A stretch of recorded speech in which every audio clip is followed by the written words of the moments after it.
चलो first of all कुछ doubts देख लेते हैं, ठीक है, जो मेरे पास आए हैं।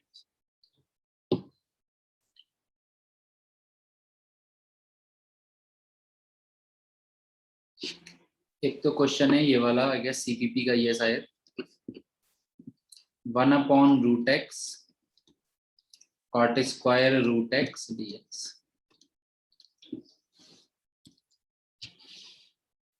ठीक है,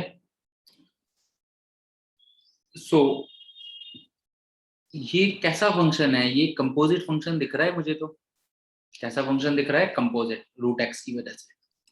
अगर मैं रूट एक्स को t सब्स्टिट्यूट करता हूं, डिफरेंशिएशन करूंगा 1/2√x dx is equal to dt।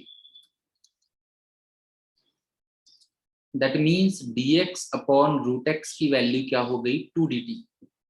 मतलब ये वाला dx और ये root x, that will become 2dt और ये हो जाएगा cot स्क्वायर t। देखो यहां तक कोई दिक्कत?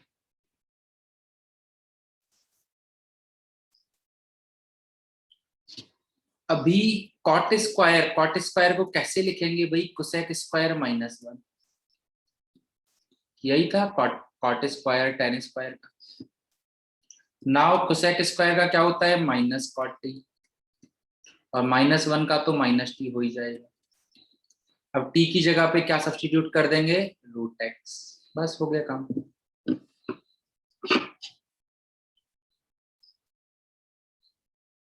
और देखते हैं ग्रुप पे भी कुछ क्वेश्चंस हैं, वो भी देख लेते हैं।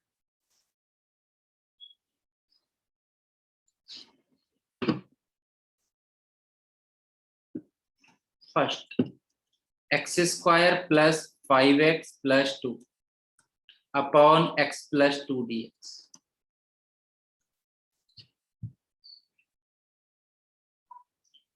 अब देखो ऊपर क्वाड्रेटिक है, नीचे लीनियर है, तो डिवाइड कर सकते हैं ना। अगर ऊपर की डिग्री नीचे वाले से बड़ी हो, न्यूमरेटर की डिग्री डिनोमिनेटर से बड़ी है, तो पहले डिवीजन परफॉर्म करेंगे, उसके बाद आगे इंटीग्रेशन करने की सोचेंगे। तो पहले हम लोग क्या परफॉर्म करेंगे? डिवीजन परफॉर्म करेंगे। तो डिवीजन परफॉर्म कर लेते हैं।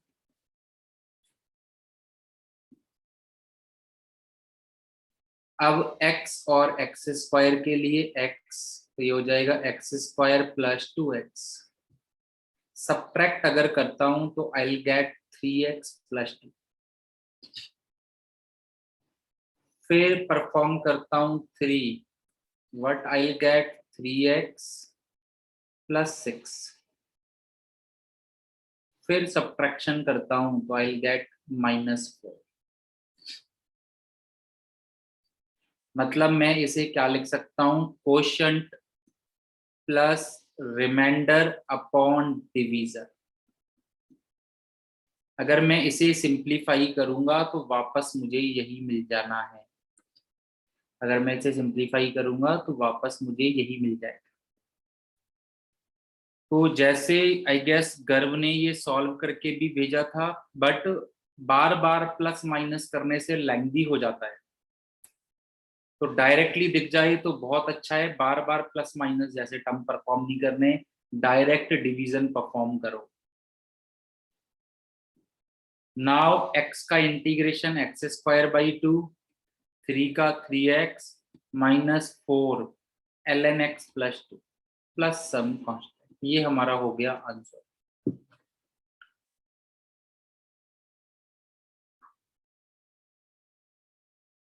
तो क्या करेंगे? अगर ऊपर वाले की डिग्री नीचे वाले से ज्यादा है तो विल परफॉर्म द डिवीजन और देन हम लोग इंटीग्रेशन करेंगे।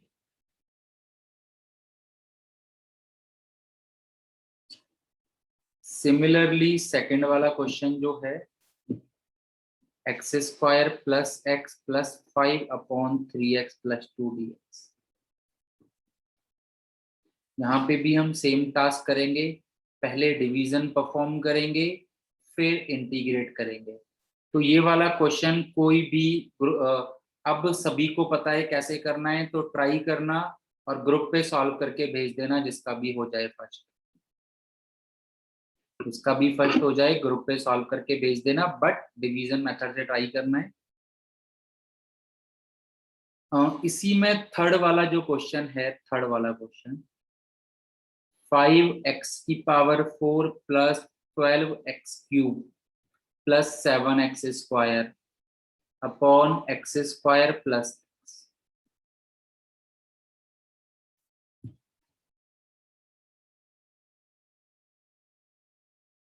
ठीक है। तो सबसे पहले तो दिख रहा है एक्स एक्स ऊपर भी है नीचे भी है, तो एक्स एक्स को हटा देता है।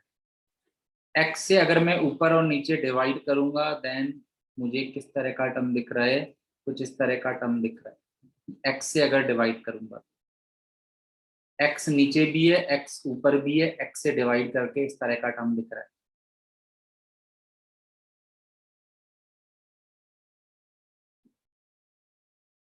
नाउ अब अगर तुम डिवीजन परफॉर्म करोगे तो सेम डिवीजन परफॉर्म करना है, इंटीग्रेशन करना है, डिवीजन परफॉर्म करना है और इंटीग्रेशन करना है, ठीक है। तो इन दोनों सॉल्यूशन को ग्रुप पे भेजना है पूरा सॉल्व करके, और इसकी रेस्पॉन्सिबिलिटी है, और डिवाइड करके इसकी रेस्पॉन्सिबिलिटी है, इसकी रखें। तो पहले को तो ज्योतिका करके भेज देगी, सेकंड वाले को, और थर्ड वाले को पंकज, पंकज है ना,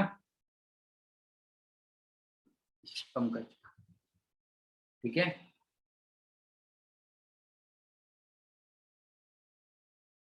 पंकज हो ना क्लास में तुम या नहीं?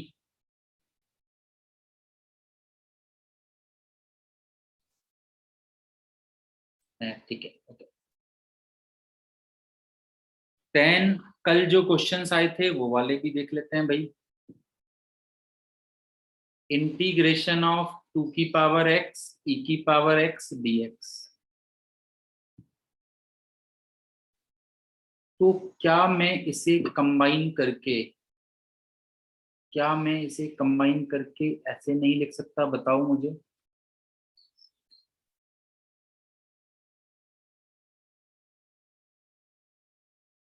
क्या इस नंबर को कंबाइन करके ऐसे लिखा जा सकता है ना? बिल्कुल लिखा जा सकता है ना, 2⁵x e⁵x।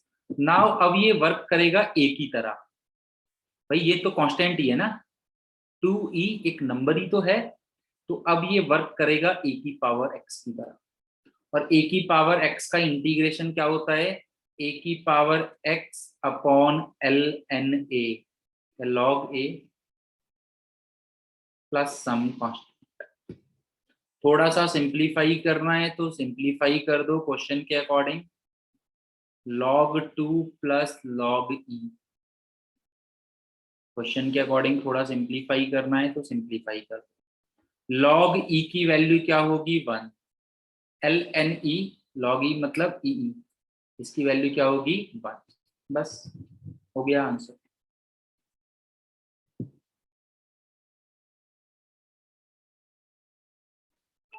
तो आई गेस ये सब भाई बात वही है कि तुम्हें मैं क्वेश्चन दूं 2⁵x 3⁵x दिया तो तुम सोचे हो यार ये क्या क्वेश्चन दे दिया, भैया ये है तो 6⁵x ही ना,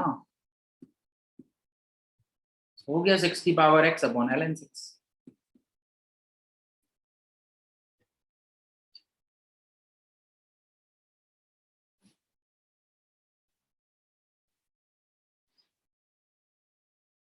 नेक्स्ट आते हैं,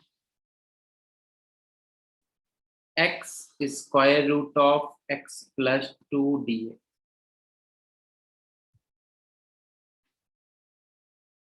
तो इसको तुम लोग कैसे कर सकते हो, बेटर मेथड है क्या कर लो, x+2 को मैं मान लेता हूँ t², स्क्वायर रूट हटाते हैं यार, स्क्वायर रूट बेकार लग रहा है, स्क्वायर रूट को हटा देते हैं, x+2 को क्या मान लेता हूँ t², तो dx क्या हो जाएगा 2t dt।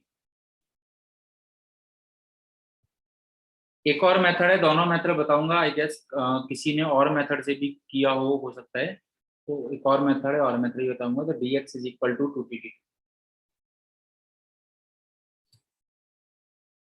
नाउ dx की जगह पे 2t dt, इसकी जगह पे t, और इस x की जगह पे क्या हो जाएगा, टी स्क्वायर माइनस। हाँ, x+2 को भी t मान के कर सकते हो, उससे भी कोई दिक्कत नहीं है, x+2 को भी t मान सकते हो। So what I am saying, हाँ एनसीईआरटी का ये मुझे भी दिख रहा है, एनसीईआरटी का ये शायद 2⁴ माइनस 4t स्क्वायर dt।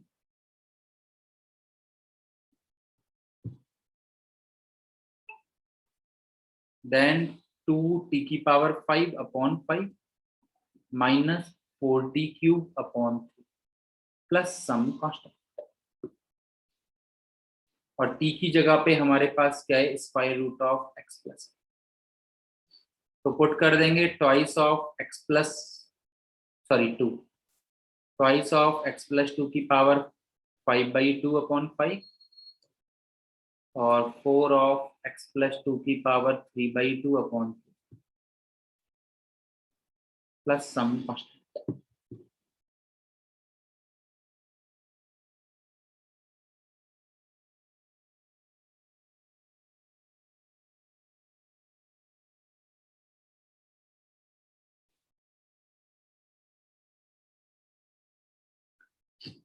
ऐसे भी कर सकते हैं इसे, x square root of x+2 को भी t मान सकते हो, या मैं इसे ऐसे भी कर देता, यहाँ पे +2 -2 किया तो ये वाला टर्म हो गया।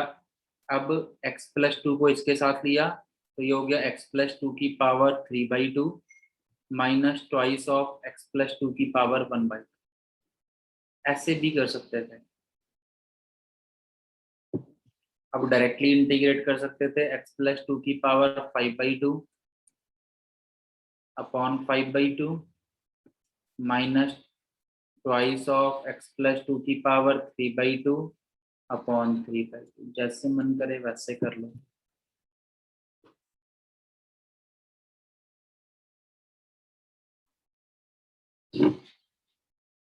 और ये थर्ड वाला है, ये सेम ही है, ऐसे ही करना है जैसे हुआ है, जैसे अभी किया है। 3x+5 को t² मान सकते हो। तो ये डाउट किसने भेजे हैं, ये अभिषेक वंसल ने भेजे हैं या अभिषेक सचदेवा ने भेजे हैं?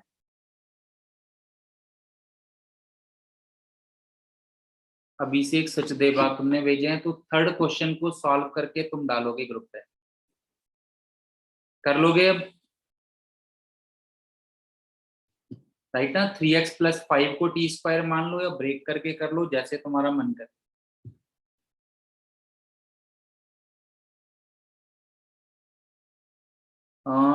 Differentiate by chain rule e⁴x sin x, ये वाला क्वेश्चन है क्या,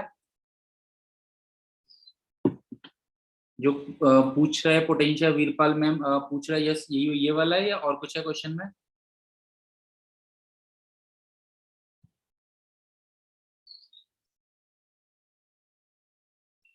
यही है ना क्वेश्चन, हाँ है ना?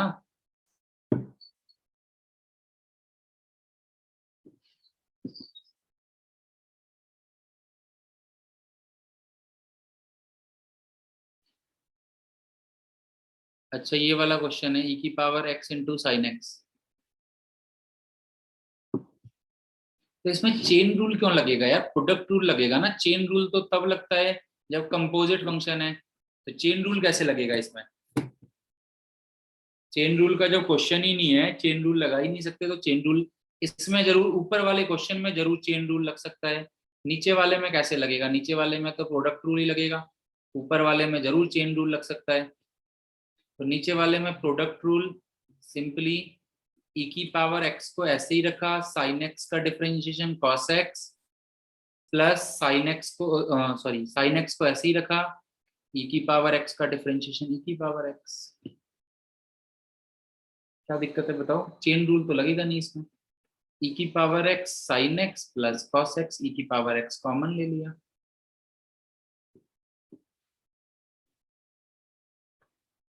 बताओ एनी प्रॉब्लम?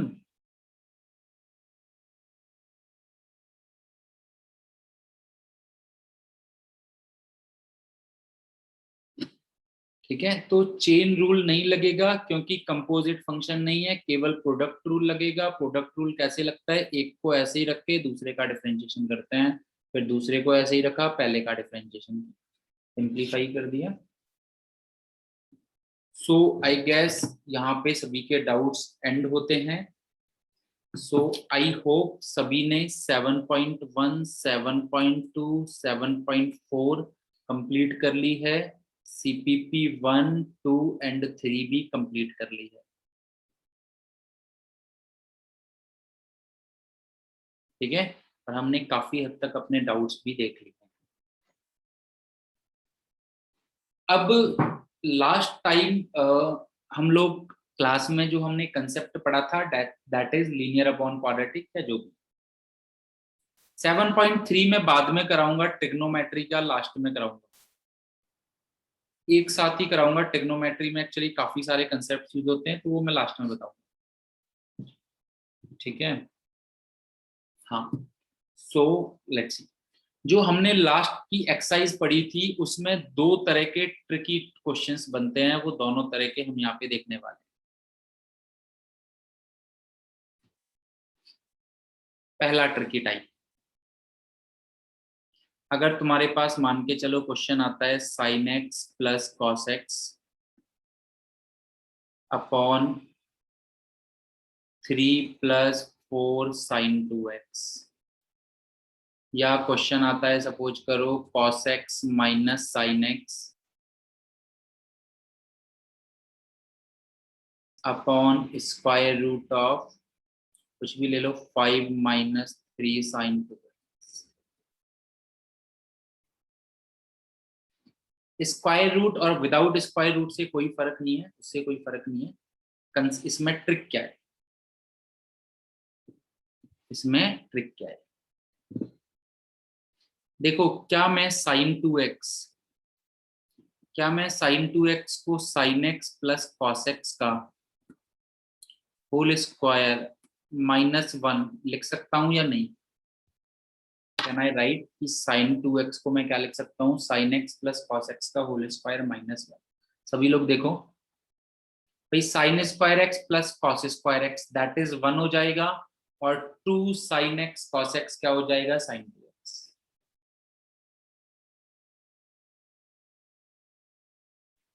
सिमिलरली क्या मैं sin 2x को 1 - sin x minus cos x का होल स्क्वायर लिख सकता हूँ? sin 2x को इन दोनों टर्म में से कोई लिख सकते हैं या नहीं है? दोनों की वैल्यू sin 2x के इक्वल है। राइट हैंड साइड को सिंप्लीफाई करके देखो। अब देखो, अगर इस तरह का क्वेश्चन आता है तो दोनों में से कोई एक वैल्यू पुट होगी। ये ट्रिक है, अगर तुम्हें ये याद रही तो कर लोगे, नहीं तो नहीं कर पाओगे। ये क्वेश्चन सिंपल सी बात ही है, अगर तुम्हें ये ट्रिक याद रही तो ये क्वेश्चन कर लोगे, नहीं तो नहीं कर पाओगे। अब है क्या कि जैसे फर्स्ट वाले क्वेश्चन में हमारे पास ऊपर क्या है, sin x plus cos x, जो कि आई गैस डिफरेंशिएशन होता है इस वाले टर्म का, sin x minus cos x का। sin x का डिफरेंशिएशन क्या होता है, cos x, और cos x का डिफरेंशिएशन क्या होता है, माइनस sin x। तो क्योंकि इसका डिफरेंशिएशन है, इसीलिए हम पहले वाले को सब्स्टिट्यूट ना करते हुए नीचे वाले टर्म को यहाँ पे सब्स्टिट्यूट करूंगा। तो मैं पहले वाले क्वेश्चन को क्या लिखूंगा,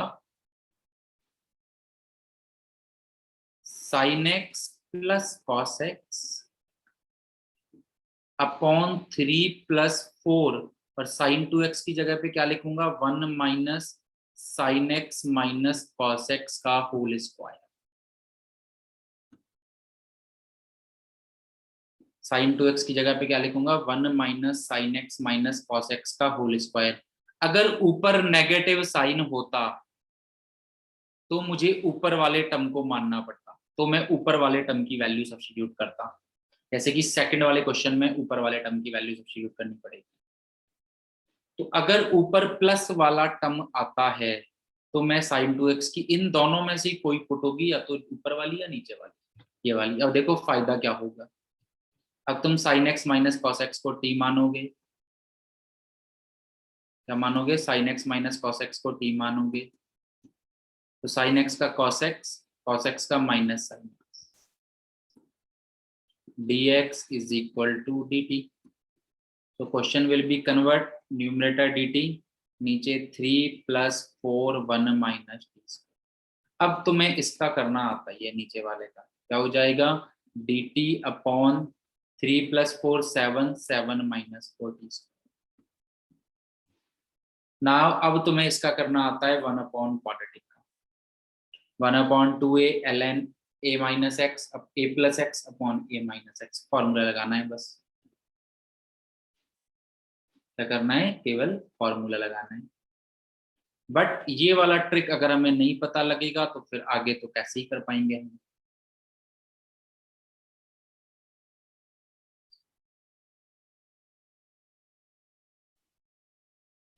और अगर ऊपर नेगेटिव साइन होता तो हम ऊपर वाली वैल्यू पुट करते, जैसे सेकंड वाला क्वेश्चन मुझे करना है। जैसे मुझे क्या करना है? सेकंड वाला क्वेश्चन, दैट इज मैंने क्या लिखा है? cos x minus sine x upon square root of 5 minus 3 sine 2x।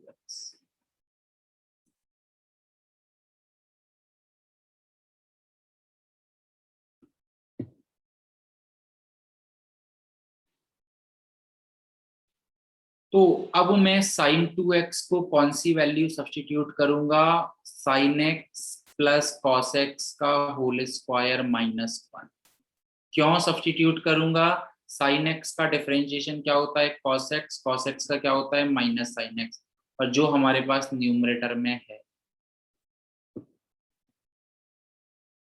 अगर ऊपर प्लस साइन होता तो अगेन मुझे वही वाली वैल्यू सब्सटीट्यूट करनी पड़ती, 1 minus sine x minus cos x का होल स्क्वायर। अब देखो फर्क यही है, इसके ऊपर अभी जो पेपर हुए थे, 2 शिफ्ट में पेपर आया था। सिंपल था बिल्कुल एकदम, अगर बट किसी को ट्रिक याद है, फिर ये होता है कि यार हमारे मार्क्स नहीं आए या ये, क्योंकि अगर हम ये चीजें भाई काम की हैं, याद ही रखनी पड़ेंगी, रिवीजन के साथ साथ अपने आप याद हो जाती हैं। भूल गए तो कर ही नहीं सकते क्वेश्चन, सिंपल सी बात ये भी आती है। नाउ यू नो दैट अभी क्या करना है तुम्हें? ऊपर वाला टर्म हो गया dt। अब हम क्या करेंगे? साइन एक्स प्लस, पहले तो ये सब्स्टिट्यूट कर देते हैं। पहली ट्रिक होगी, बस बाद में तुम अपने आप कर लोगे। फर्स्ट ट्रिक तक तुम्हें पहुंचना है, बाद में तो तुम्हें एकदम से आसान दिखेगा। Sine x plus cos x को अगर मैं टी लेट करता हूं,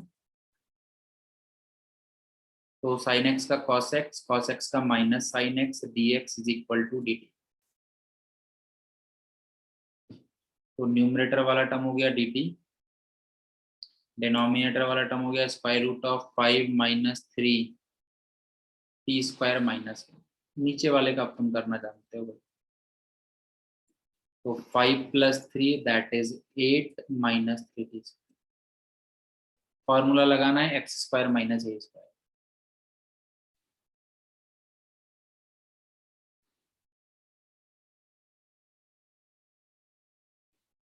नहीं बेटा, स्ट्रिक्टली जो है वही होगा। कॉसेक नहीं होगा, साइन 2x है तो sine 2x। Integration is not like कि डिफरेंशिएशन की कोई भी फंक्शन दे दिया तो हम उसका कर सकते हैं इंटीग्रेशन। इंटीग्रेशन केवल जो हम पढ़ रहे हैं उन्हीं मेथड के अकॉर्डिंग। इंटीग्रेशन में हम ऐसे दिमाग नहीं लगा सकते सर अगर ऊपर ये दे दिया नीचे दे, उसमें इंटीग्रेशन में नहीं होता ऐसा।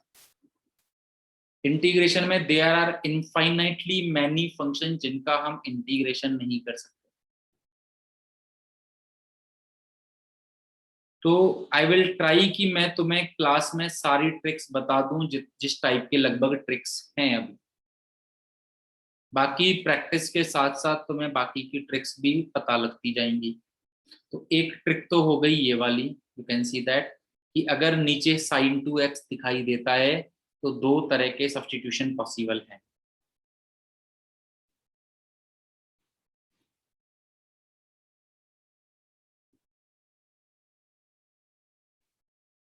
नेक्स्ट, अगर हमें ऊपर कुछ प्योर क्वाड्रेटिक की फॉर्म और नीचे कुछ बाई क्वाड्रेटिक की फॉर्म दिखाई देती है, अगर ऊपर हमें कुछ क्वाड्रेटिक की फॉर्म और नीचे इस तरह से बाई क्वाड्रेटिक की फॉर्म दिखाई देती है, ऊपर प्लस भी हो सकता है, ऊपर माइनस भी हो सकता है, ऊपर प्लस भी हो सकता है और ऊपर माइनस भी हो सकता है। अगर हमें ऊपर कुछ प्योर क्वाड्रेटिक की फॉर्म दिखाई देती है और नीचे इस तरह से बाई क्वाड्रेटिक की फॉर्म, वो भी x की पावर 4 और x स्क्वायर, स्पेसिफिकली अब तुम ये बोलोगे सर इसकी जगह कुछ और आ गया, एक्स क्यूब का टर्म आ गया, तो ये वाला मेथड नहीं लगेगा। बाई क्वाड्रेटिक अगर इसी फॉर्म में है तभी वो मेथड लगेगा। और क्वेश्चन अपने आप तुम्हारा इस मेथड में कन्वर्ट हो जाएगा अगर तुम्हें याद रखा तो। पहला वाला क्वेश्चन देख रहे हैं पहले हम। अगर मैं एक्स स्क्वायर से डिवाइड करता हूं, क्या करता हूं, अगर मैं एक्स स्क्वायर से डिवाइड करता हूं तो देखो क्या मुझे इस तरह का टर्म नहीं दिख रहा। एक्स स्क्वायर से डिवाइड कर दिया न्यूमरेटर और डिनोमिनेटर दोनों में,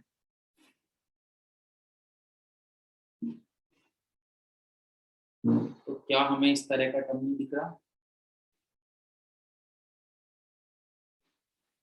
सिमिलरली राइट हैंड साइड में भी कर ही देता हूं।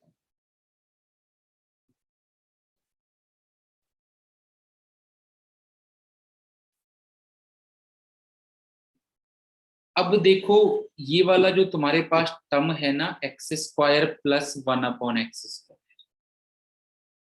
जो तुम्हारे पास ये वाला टर्म है ना एक्स स्क्वायर प्लस 1/x², इसे तुम दो तरह के टर्म बना सकते हो। तुम इसे x प्लस 1/x का होल स्क्वायर -2 भी लिख सकते हो, या तुम इसे x माइनस 1/x का होल स्क्वायर +2 भी लिख सकते हो, हाँ या ना।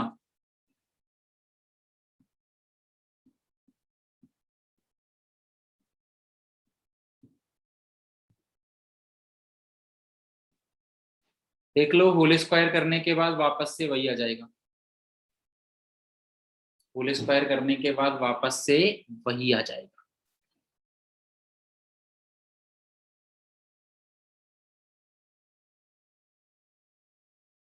अब अगर मैं x प्लस 1/x का डिफरेंशिएशन देखता हूं तो x प्लस 1/x का डिफरेंशिएशन क्या होगा।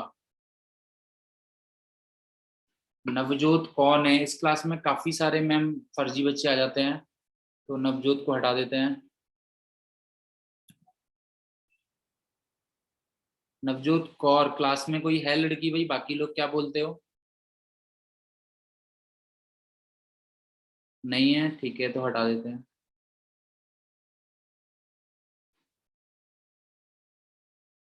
नवजोत कौर खुद कह रही है लड़की, अच्छा है भाई, मैम है।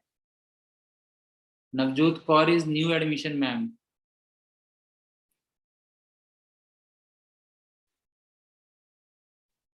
गोल्डी मैम एक बार चेक कर लेना, Navjot Kaur is new admission, ठीक है।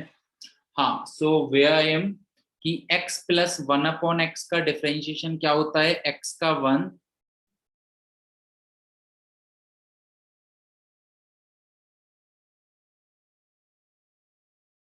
अच्छा मैम आपको बात करनी है, ठीक है मैं आपको बिल्कुल अनम्यूट कर देता हूँ।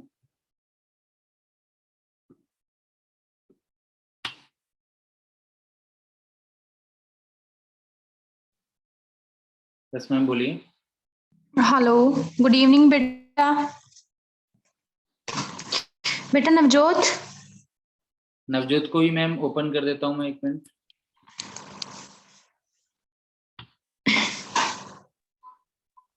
यस बात कर लेंगे।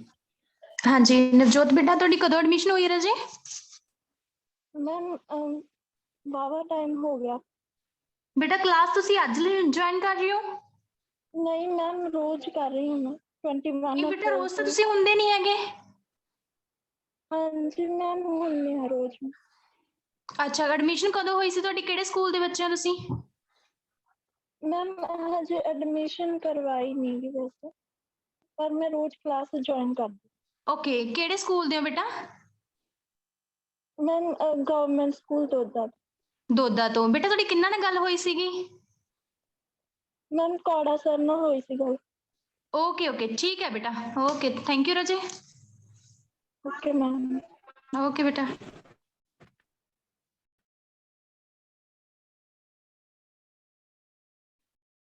Okay let's start.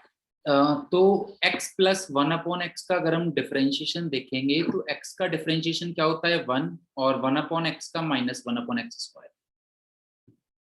और वहीं अगर मैं x माइनस 1/x का डिफरेंशिएशन देखता हूं तो x का डिफरेंशिएशन होगा 1 और -1/x का होगा +1/x²।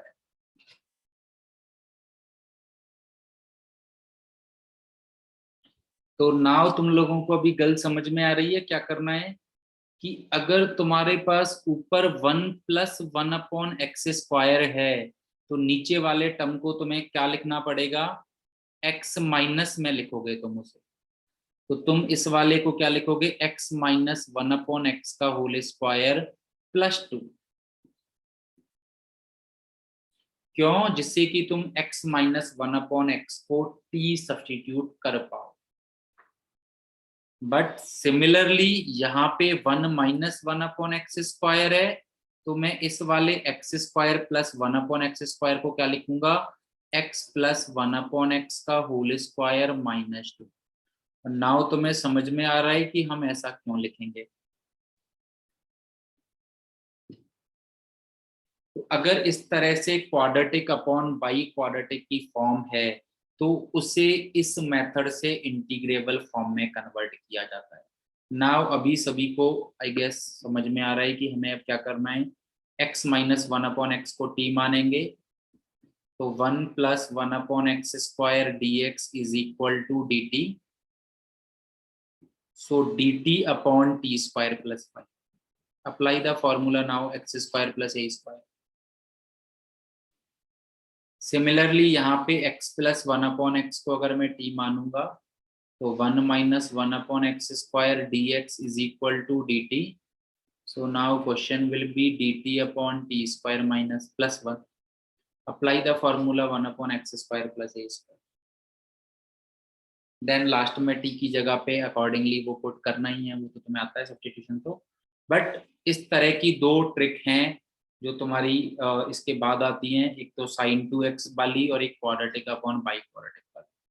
बात यह है कि ये वाली ट्रिक एकदम से सपना नहीं आता। एग्जाम में अगर ऐसा क्वेश्चन कुछ आता है तो एकदम से मिरेकल नहीं होता या एकदम से जादू नहीं हो जाता कि भाई हमें एकदम से समझ में आ जाएगा। ये समझ में तभी आएगा जब तुम्हें ये रिवीजन के साथ साथ दिमाग में सेट रहेगा।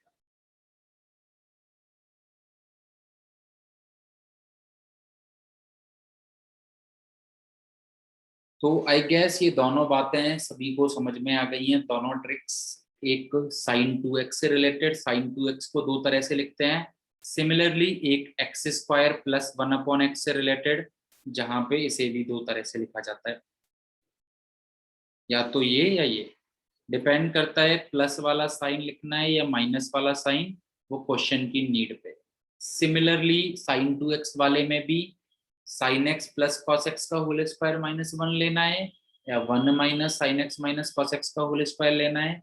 दैट इज आल्सो डिपेंड कि ऊपर क्या है, प्लस साइन है या माइनस साइन है। ओके ना।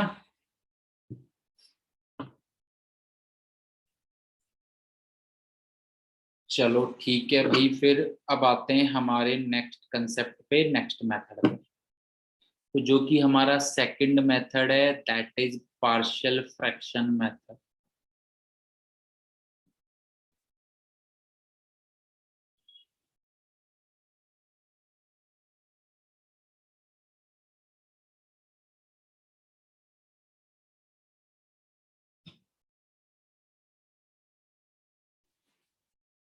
तो partial fraction method partial fraction method से बेसिकली हम किस तरह के इंटीग्रेशन सॉल्व करते हैं, that is in the form of polynomial upon polynomial,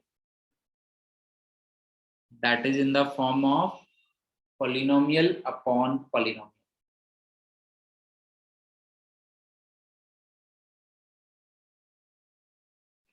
तो एट फर्स्ट हम लोग क्या देखेंगे, सबसे पहले हम देखेंगे कि डिग्री ऑफ पी एक्स और डिग्री ऑफ क्यू एक्स दोनों की डिग्री कैसी है। अगर degree of P x degree of Q x से बड़ी है तो पहले डिवाइड करेंगे। पहले क्या करेंगे, आज स्टार्टिंग में ये बात हम लोग डिस्कस भी कर चुके हैं, तो पहले क्या करेंगे, हम लोग डिवाइड करेंगे।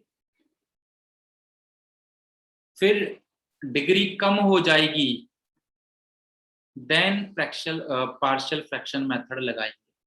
या डिग्री हो सकता है ऑलरेडी कम गिवन हो, या डिग्री हो सकता है ऑलरेडी कम गिवन हो, जो कि 90% क्वेश्चन में ऑलरेडी कम गिवन होगी। बट अगर ऑलरेडी कम गिवन नहीं है, अगर ऑलरेडी कम गिवन नहीं है तो हम क्या करेंगे, then we will use this. ठीक है, तो डिवाइड करेंगे फिर पार्शियल फ्रैक्शन मेथड लगाएंगे।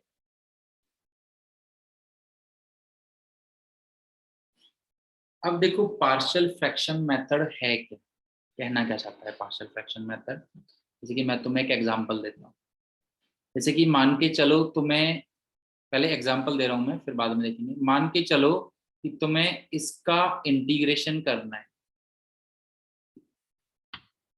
अभी तो हालांकि तुम लोग कर दोगे इसका इंटीग्रेशन, क्योंकि क्वाड्रेटिक में कंप्लीट करके कर लोगे अभी तो, बट पार्शियल फ्रैक्शन मेथड से कैसे करें, मतलब पार्शियल फ्रैक्शन मेथड से मतलब क्या है, मतलब क्या है कि हम बेसिकली इसे कैसे लिख सकता हूं, मैं न्यूमरेटर वाले टर्म को ये लिख सकता हूं, न्यूमरेटर वाले टर्म को मैं ऐसे लिख सकता हूं।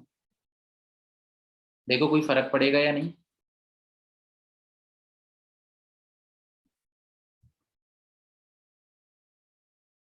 एक्स से एक्स कट जाएगा और 2 में से 1 सब्ट्रैक्ट होके 1, तो घुमा फिरा के बात वहीं पे आ जाएगी। अब अगर मैं अलग अलग डिवाइड करता हूं, अब अगर मैं क्या करता हूं, सेपरेटली डिवाइड करता हूं, तो I will get 1/x+1 minus 1/x+2। Now you know कैसे हम लोग इंटीग्रेट करेंगे। नाउ यू नो कि हम लोग कैसे इंटीग्रेट करें।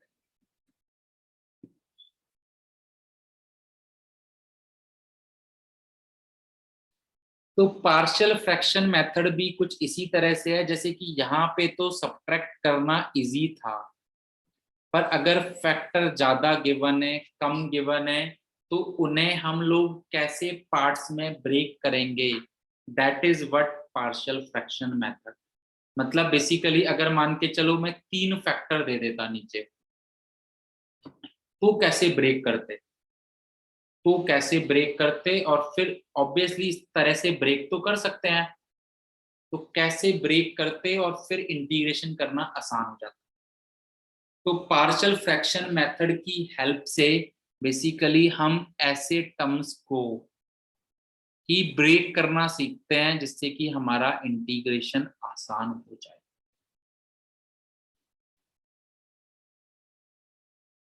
तो इसमें पहला कंसेप्ट आता है, ऊपर कोई भी पॉलिनोमियल है ऑब्वियसली जिसकी डिग्री कम है, और नीचे तुम्हारे पास लीनियर टर्म गिवन है,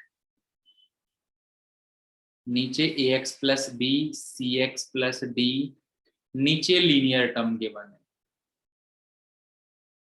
एग्जाम्पल लूंगा मैं साथ ही साथ, डोंट वरी। तो जनरली हम इन्हें पार्शियल फ्रैक्शन में कैसे ब्रेक करते हैं, capital A/ax+b plus cx+d, sorry, plus capital B/cx+d plus capital C/ex+f। ऐसे ही और भी होते तो और भी आगे डॉट डॉट करके चलेगा, बट जनरली हमारा क्वेश्चन लिमिटेड टाइम का होता है, तो मैक्सिमम 3 फैक्टर ही तुम्हारे पास होंगे। क्या होंगे? मैक्सिमम 3 फैक्टर ही तुम्हारे पास होंगे। जैसे मैं एग्जांपल बताता हूं कि क्या कहना चाह रहे हैं और क्या मतलब है। जैसे मान के चलो मैं तुम्हें एक क्वेश्चन देता हूं कि x² plus 3x minus 1 upon x plus 1 2x minus, चलो अभी नॉर्मल ही ले लेते हैं यार, अभी नॉर्मल वाले ही ले लेते हैं पहले समझने के लिए ना। x minus 1 x minus 2 x minus 3।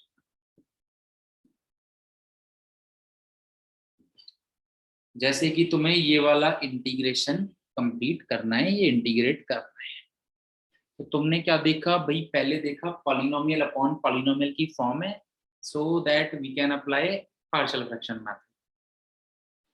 और न्यूमरेटर की डिग्री डिनोमिनेटर से कम है, इसकी डिग्री डिनोमिनेटर से कम है। यू कैन सी न्यूमरेटर की 2 है, डिनोमिनेटर की 3 है, तो डिवाइड परफॉर्म करने की जरूरत नहीं है, तो डिवीजन परफॉर्म करने की जरूरत नहीं है।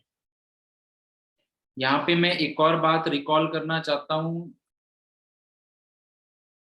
कि अगर क्वेश्चन मान के चलो ये अंदर काफी बार मल्टीप्लाई करके दे देता है, तब हमें नीचे वालों का पहले फैक्टर बनाना होता। तो पहले हम कोशिश करते हैं कि जो डिनोमिनेटर है उसको फैक्टराइज फॉर्म में लिख पाए। तो जनरली पॉलिनोमियल अपॉन पॉलिनोमियल से तुम्हारे दिमाग में एक ही मेथड आता है, एक ही आता है। क्वाड्रेटिक होता है तो दूसरा मेथड आ भी सकता है, बट क्यूबिक अगर नीचे है तो 99% एक ही मेथड आता है, पार्शियल फ्रैक्शन। तो पार्शियल फ्रैक्शन अगर अप्लाई हो रहा है तो नीचे वाला टर्म फैक्टराइज होता है। अब करना क्या है बेटा कि हमें इस टर्म को ऐसे लिखना है x minus 1 x minus 2 partial fraction method की हेल्प से। हम इस टर्म को कैसे लिखेंगे? a upon x minus 1 plus b upon x minus 2 plus c upon x minus 3। Partial fraction method क्या कहता है? अगर नीचे लीनियर टर्म है फैक्टर फॉर्म में, नीचे अगर लीनियर टर्म है फैक्टर फॉर्म में, तो उन्हें इस तरह से हम लोग लिखेंगे।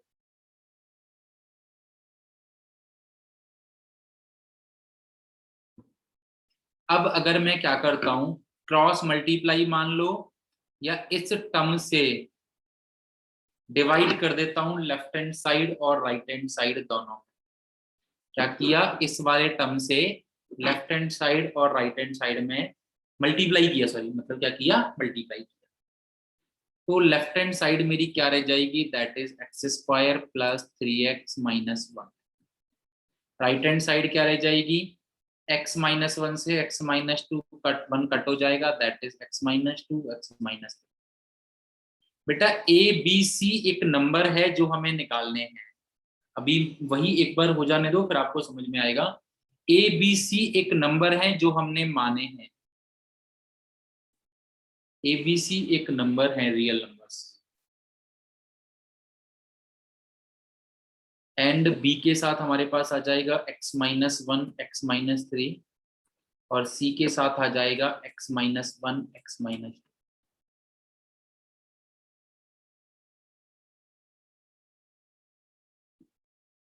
ठीक है? क्या किया? पॉलिनोमियल अपॉन लीनियर को पार्शियल फ्रैक्शन मेथड से हमें पता है किस तरह से लिख सकते हैं, इस तरह से, इस तरह से, इस तरह से, उस तरह से हमने लिखा। अब ए बी सी की वैल्यू फाइंड करनी है। देखो तुम्हें पता लगेगा ऐसे क्यों लिखा, अभी तुम्हें रियलाइज होगा ऐसे क्यों लिखा। ठीक है? जब एक बार हम एबीसी की वैल्यू फाइंड कर लेंगे तो तुम्हें रियलाइज होगा ऐसे ही क्यों लिखा। तो देखते हैं एबीसी की वैल्यू। तो पहले मैंने अगर x को 1 पुट करता हूँ, x को मैंने क्या पुट किया? 1। 1 क्यों पुट किया? क्योंकि ये दोनों 0 हो जाएंगे, इसीलिए 1 पुट कर। 1 क्यों पुट किया? क्योंकि 1 से कुछ कम 0 हो जाएंगे। तो left hand side is 1 plus 3 minus 1, right hand side is a minus 1 minus 2, और बाकी दोनों टर्म क्या हो गए? 0 के इक्वल। क्यों? क्योंकि x माइनस वन की वजह से। तो a की वैल्यू हमारे पास क्या आ गई? That is 3/2। बेटा माई +1 भी -1 भी पुट कर सकते हैं। +1 क्यों पुट किया है? जिससे ये 0 हो जाए। -1 से क्या फायदा होगा मुझे बताओ? x की जगह पे -1 पुट करूंगा तो क्या फायदा होगा? ए बी सी तीनों टर्म आएंगे ना, कोई 0 तो हो नहीं रहा ना। तो मैं x की ऐसी वैल्यू पुट करूंगा जिससे मुझे ए बी सी की वैल्यू मिल जाए। ऐसी तो नहीं पुट करूंगा कि टर्म कॉम्प्लेक्स बने। ठीक है, नाउ मैं x की वैल्यू पुट करता हूं 2। तो 2 से क्या आएगा? 4 + 6 - 1। 2 से ये वाला टर्म 0, ये वाला टर्म 0, और ये मिलेगा b 2 - 1 1 2 - 3 -1। तो b की वैल्यू मुझे मिलेगी 9 - 9। x की जगह पे 3 सब्स्टिट्यूट करूंगा तो मुझे मिलेगा 9 + 9 - 1। 3 सब्स्टिट्यूट करने से ये वाला टर्म और ये वाला टर्म हो जाएगा 0, और ये हो जाएगा 3 - 1 2 3 - 1 1 17/2। क्या किया हमने? ए बी और सी की वैल्यू निकाली। देन ए बी सी को अगर मैं यहाँ पे सब्स्टिट्यूट करूंगा, ए की जगह पे 3/2, बी की जगह पे -9, सी की जगह पे 17/2। बेटा वो भी देखेंगे, अगर 0 नहीं बना तो उसका क्या ऑप्शन है, वेट करो, वो भी देखेंगे। मैं दूसरा ऑप्शन भी बताता हूँ। अभी जो ऑप्शन है उसके ऊपर हम ध्यान देते हैं ना। तो देखो, पार्शियल फ्रैक्शन का फायदा क्या है? जब तुम राइट हैंड साइड को सिंप्लीफाई करोगे एलसीएम लेके, तो तुम्हारा लेफ्ट हैंड साइड बन जाएगा। जब तुम राइट हैंड साइड को सॉल्व करोगे तो तुम्हारा लेफ्ट हैंड साइड बन जाएगा। That is what partial fraction helps. Partial fraction ने हमें क्या हेल्प कर दिया? इस लेफ्ट हैंड साइड वाले गंदे से टर्म को इस फॉर्म में सिंप्लीफाई कर दिया। और सिंपल ये नहीं है कि कुछ भी कर दिया, कुछ भी नहीं किया। अगर तुम राइट हैंड साइड को सॉल्व करोगे तो लेफ्ट हैंड साइड आ जाएगा। अब तुम एलसीएम लेके जब राइट हैंड साइड को सॉल्व करोगे, you will get left hand side. So this is what partial fraction helps. Now अब तुम ये वाली वैल्यूज पुट करके इंटीग्रेशन करना आसान है। तो बस पार्शियल फ्रैक्शन में कन्वर्ट करना है, इंटीग्रेशन करने में फिर कुछ भी नहीं।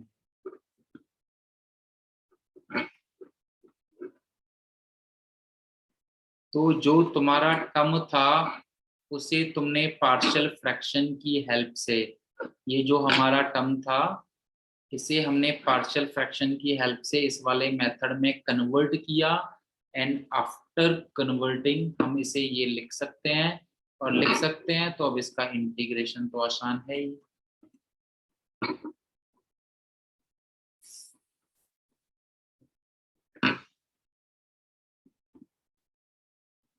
कर सकते हैं नहीं? इंटीग्रेशन तो आसान है। तो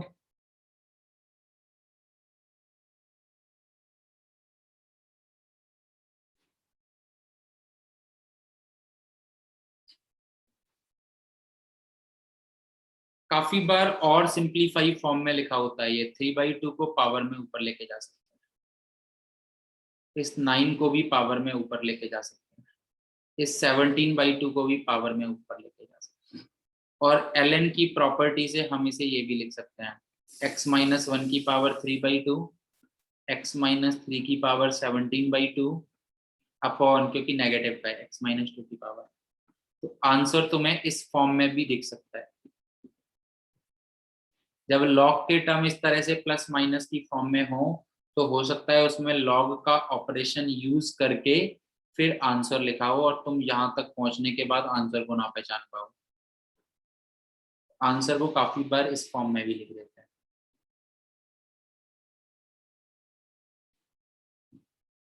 तो देखो ये फर्स्ट पार्ट, इसके क्वेश्चन हम लोग करेंगे, डोंट वरी। बट इसको समझने में किसी को कोई दिक्कत है तो बताओ। पार्शियल फ्रैक्शन हमने क्यों यूज किया, उसका क्या फायदा है, और इस तरह के टर्म अगर नीचे लीनियर फैक्टर बन रहे हैं तो पार्शियल फ्रैक्शन कैसे होगा।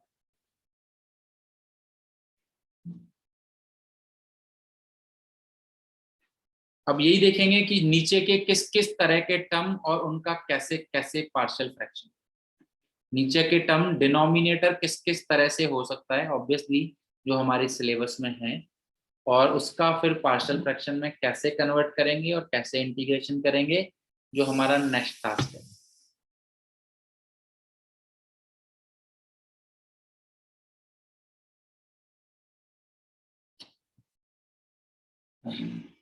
यहाँ पे मैं एक और बात बताना चाहता हूँ, एनसीईआरटी में जो मेथड है उसमें वैल्यू पुट करके एबीसी की वैल्यू फाइंड नहीं की है। एनसीईआरटी में जो मेथड है उसमें एक्स की वैल्यूज पुट करके एबीसी की वैल्यू फाइंड नहीं की है। उन्होंने मेथड लगाया है कोफिशिएंट कंपैरिजन का, उन्होंने मेथड यूज किया है कंपैरिजन ऑफ कोफिशिएंट्स। और हमने अपनी यहाँ पे एक्चुअली इससे इजी हो जाता है ये वाला, तो इसीलिए हम लोग करते हैं जनरली वैल्यू पुट करके।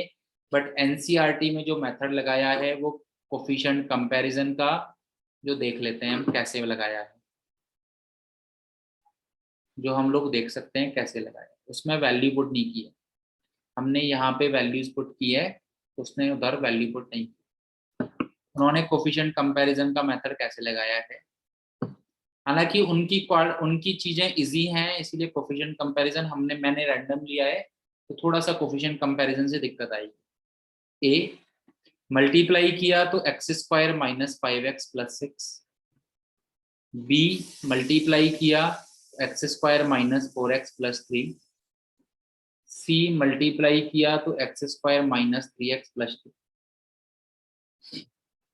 अब कोफिशिएंट कंपेयर करते हैं, तो x² का कोफिशिएंट अगर मैं कंपेयर करता हूँ तो लेफ्ट हैंड साइड में 1, राइट हैंड साइड में a plus b plus c।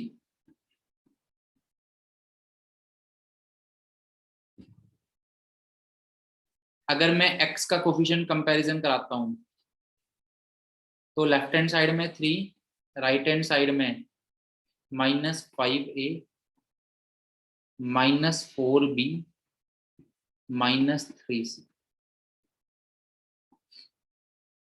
Constant अगर मैं कंपेयर कराता हूँ तो लेफ्ट हैंड साइड में -1, राइट हैंड साइड में 6a plus 3b plus 2c।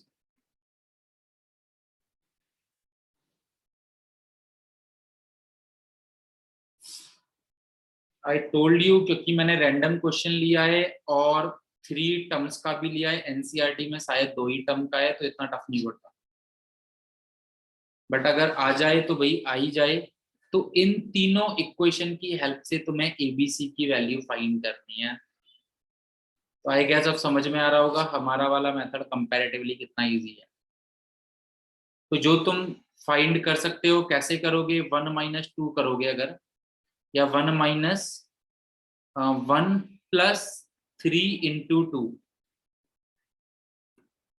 क्या करोगे, पहली इक्वेशन और दूसरी इक्वेशन में 3 मल्टीप्लाई करके ऐड करोगे,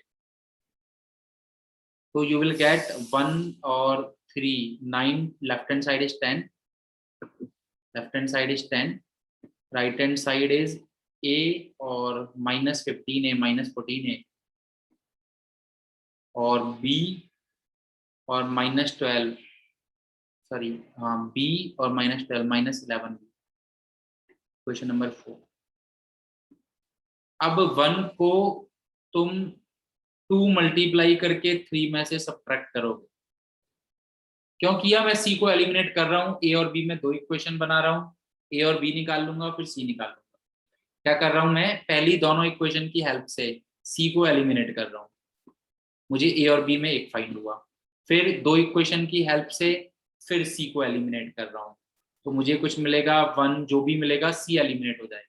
मतलब a और b के टर्म्स में 2 इक्वेशन मिल जाएंगी जहां से a और b फाइंड हो जाएगा और फिर c फाइंड हो जाएगा। So that is what NCERT says. तो हमारा मेथड कंपैरेटिवली एनसीईआरटी से इजी है।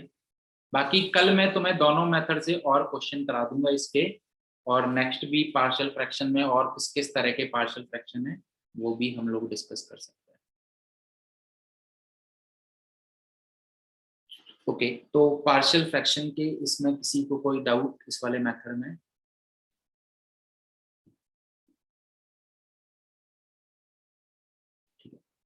तो कल हम कुछ क्वेश्चंस इसके करेंगे और नए मेथड सीखेंगे, ठीक है। Your homework task is same, जिसने 7.1, 7.2, 7.4 CPP 1, 2, 3 कंप्लीट नहीं किए हैं वो कंप्लीट करो। जिसने कंप्लीट कर लिए हैं और उसने रिवीजन के लिए और कोई चैप्टर अगर ले रखा है तो वो उस चैप्टर का रिवीजन कर ले। बाकी कल जब मैं पार्शियल फ्रैक्शन ये कर लूंगा, कल जब मैं पार्शियल फ्रैक्शन और पढ़ा दूंगा, देन मैं तुम्हें नेक्स्ट टास्क दूंगा 7.5 और CPP 4। पर आफ्टर टुमारो बेटा टेस्ट कल नहीं होगा, आई एम श्योर। एक्चुअली जो प्लेटफॉर्म प्रिपेयर किया है उसकी शायद ये चल रही है, टेस्टिंग चल रही है, शायद फिजिक्स का टेस्ट हुआ था, तो आई डोंट नो सक्सीड रहा या नहीं। तो अकॉर्डिंगली या तो वेडनेसडे को या थर्सडे को, जब भी मैं एक बार पेपर मैंने दे रखा है, कल एक बार बात कर लेता हूँ, अगर प्लेटफॉर्म वो प्रॉपर है तो फिर हम लोग वेडनेसडे को मैथ्स का टेस्ट ले लेंगे। हो गया टेस्ट फिजिक्स का, चलो मैं बात कर लूंगा, जो भी इंफॉर्मेशन होगी तो मैं प्रोवाइड करा दूंगा ग्रुप पे या कल क्लास में। सिलेबस हमारा वही है, कंप्लीट डिफरेंशिएशन। तो सिलेबस से तुम लोग वेल अवेयर हो, तो सिलेबस तुम्हें पता है काफी पहले का हो रखा है, तो टेंशन नहीं, कल होगा तो कल रख लेंगे, कल भी रख सकते हैं बिल्कुल। अगर मैं बात कर लेता हूँ नवीन से, अगर वो अच्छा रहा है तो मैं कल भी रख सकता हूँ, कल एक टाइम स्लॉट रख के कल भी रख सकते हैं। तो कल भी रख सकते हैं, परसों भी रख सकते हैं, अकॉर्डिंगली तुम लोग प्रिपेयर करके रखो। कंप्लीट डिफरेंशिएशन हमारी सिलेबस में है। एनीथिंग एल्स, किसी को कुछ और बात पूछनी है?